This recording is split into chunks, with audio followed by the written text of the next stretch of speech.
I am the Tofu Golem. Please enjoy the video.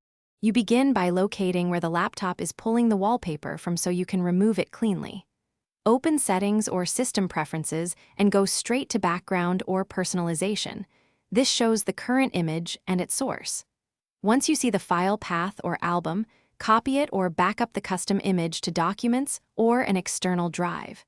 This prevents accidental loss. Make sure you have admin access or your password ready, because changing system-level backgrounds often requires confirmation. Now remove the image itself.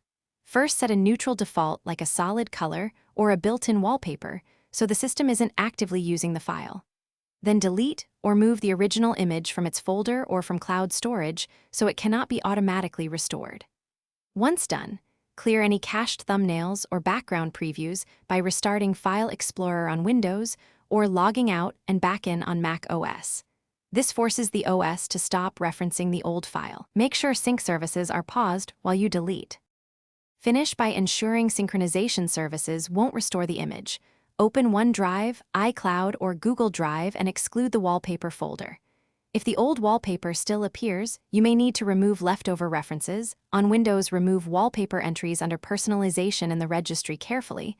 On Mac OS, remove background entries in the COM. Apple, Desktop, Plist. Restart the laptop to confirm the change. If something goes wrong, restore the backed up image and undo edits. Then repeat the removal step. Thanks for watching. Consider subscribing if we helped you today.